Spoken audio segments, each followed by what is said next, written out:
एक नंबर जल्लोषात आहे. म्हणजे प्रत्येक पालखीचा माहोल बघता खरंच ते आई माऊलीचे सत्व आपल्याला जाणवेल आणि खरंच जाम मजा आली. आई माऊलीचा एकविरा माते की. तर नमस्कार मित्रांनो, पुन्हा एकदा स्वागत आहे तुमचं आपल्या ब्लॉग्स मध्ये. तर आज आपण आलो पापडीच्या पाड्याला. तर पापडीच्या पाड्याला आज आहे एकविरा आईची पालखी. तर दरवर्षी प्रमाणे यावर्षी पण होणार आहे. तर चला जाऊया, तुम्हाला दाखवतो मी कशी असते पापडीच्या पाड्याच्या गावाची एकविरा आईची पालखी. तर चला. तर मित्रांनो पाहू शकता एकदम आगरी लुक केलेला आहे पालखीचा आपले.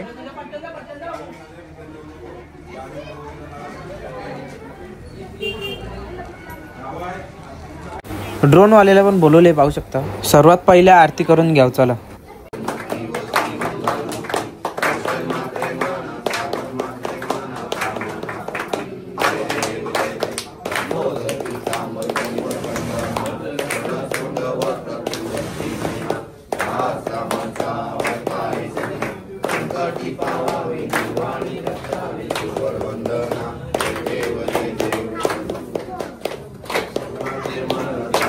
Meanwhile,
तर पाहू शकता मित्रांनो, भेटलेला आहे आपल्याला शुभमदा.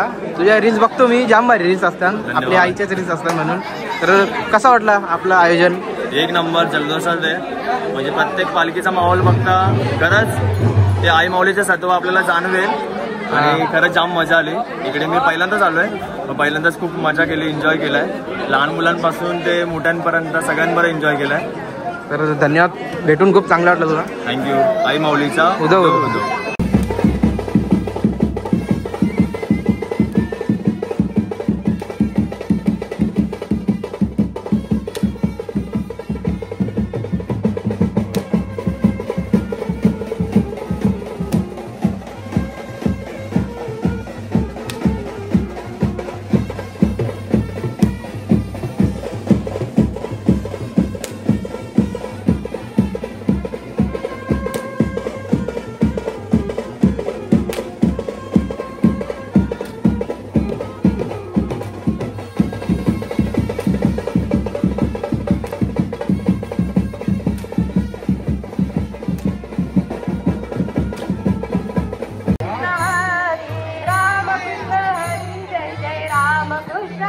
तर मित्रांनो, आपल्या सोबत आहे आता हर्षलदा, रोनित जोशी आणि ऋषभ. तर त्यांच्या माध्यमातून आपण माहिती करूया आपली यांची गावाची पापडीच्या पाड्याची मानाची पालखी आहे. दरवर्षीप्रमाणे यावर्षी पण निघलेली आहे.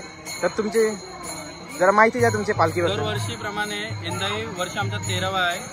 सोमेश्वर मित्रमंडळ पदयात्रा पापडीचा पाडा यांची 13व्या वर्षी पापडीच्या पाड्यावरून कार्ला येथे निवासस्थान होणार आहे पालखी आमची. आणि दरवर्षाने हाच जल्लोष, हाच जोश पापडीच्या पाड्याच्या सर्व मुलांमध्ये आणि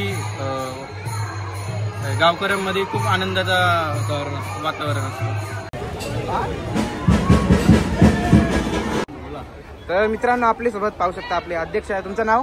सदानंद जोशी. तुमचा? सतीश भरत. तर दरवर्षीप्रमाणे यावर्षी पण तुमची मनाची पालखी निघलेली आहे. तर तुमच्या पालखीबद्दल जरा माहिती द्या. सोमेश्वर इक्वेराय मित्रमंडळाची पालखी आजचा 14 वर्ष आहे. दरवर्षीप्रमाणे सुखागुणाने पालखी निघते. सर्व ग्रामस्थांचा आणि इतर पाहुण्यांचा आम्हाला भरपूर सपोर्ट असतो. किती वर्ष झाली तुमची पालखी? 14 वर्ष झाली. तर कुठून आता इथून कुठपर्यंत? डायरेक्ट. तर चला, आई माऊलीचा एकविरा माते की